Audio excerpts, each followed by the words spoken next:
பாருங்கள், துவரம்பருப்பு 1.5 கிண்ணி சேர்த்துக்கலாம், கடலைப்பருப்பு 1 கிண்ணி சேர்த்துக்கலாம். ரெண்டையும் நல்லா கழுவிடலாம். அப்புறம் பாருங்கள், தண்ணி ஊற்றி பூண்டு நிறையா போட்டுக்கலாம். பாருங்கள், விசில் விட்டுலாம். அடுத்தது பாருங்கள், தாளிக்கிறதுக்கு எண்ணெய் ஊற்றியாச்சு. கடுகு சேர்த்துடலாம்.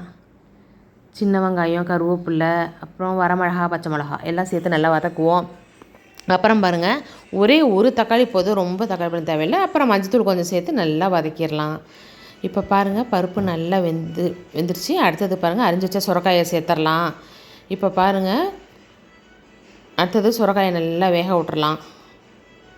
உப்பு தேவையான அளவு சேர்த்துக்கலாம். அப்புறம் பாருங்கள், மல்லித்தூள் கொஞ்சமாக சேர்த்துக்கலாம், ரொம்ப போட்டுறக்கூடாது, கொஞ்சமாக சேர்த்துக்கலாம். அடுத்தது பாருங்கள், வதக்கி வச்சது தூக்கி கொட்டிடலாம். நல்லா கொதிக்க விட்றலாம். டேஸ்ட்டான சுரைக்காய் கூட்டு இது வெள்ளை சாதத்துக்கு நல்லாயிருக்கும், சப்பாத்திக்கு நல்லாயிருக்கும், தோசைக்கு நல்லாயிருக்கும், தயிர் சாதத்துக்கெலாம் செம்ம டேஸ்ட்டாக இருக்கும். பிடிச்சிருந்தால் லைக் பண்ணுங்கள், ஷேர் பண்ணுங்கள், கமெண்ட் பண்ணுங்கள். இப்போ பாருங்கள், தாளிக்கிறதுக்கு எண்ணெய் ஊற்றிக்கலாம். கடுகு சேர்த்துடலாம். கடுகு நல்லா வெடிக்கிட்டோம். அப்புறம் பாருங்கள், சின்ன வெங்காயம், வரமிளகா, பச்சை மிளகா, கருவேப்பிலை எல்லாம் போட்டு நல்லா வதக்குவோம். அடுத்தது பாருங்கள், தக்காளி பழம் சேர்த்துக்கலாம். நல்லா ஒரு 3 தக்காளி பழம் சேர்த்துக்கலாம். சுரக்காய் கடைசலுக்கு வந்து தக்காளி பழம் நல்லா சேர்த்து போட்டு புளியை குறைச்சா செம்ம டேஸ்ட்டாக இருக்கும். இப்போ பாருங்கள், தக்காளி உப்பு சேர்த்துக்கலாம். நல்லா வதக்குவோம். அப்புறம் பாருங்கள், நல்லா தக்காளி வதங்கினதுக்கப்புறம் அரிஞ்சு வச்ச சுரைக்காயை சேர்த்துருவோம். இப்போ பாருங்கள், சுரைக்காயை வந்து நல்லா விசில் விட்ருவோம். நல்லா விசில் விட்டோம்னா தான் அப்போ கடையத்துக்கு ஈஸியாக இருக்கும். கரண்டிலே மசிஞ்சிரும்.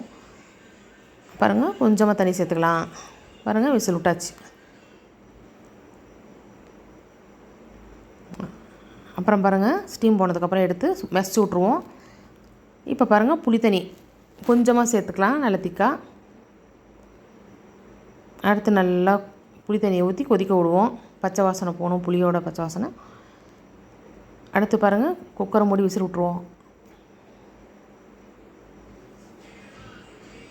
பாருங்கள், நல்லா கரண்டிலே மெரிச்சாச்சு. நல்லா டேஸ்ட்டான சுரைக்காய் கடைசல்.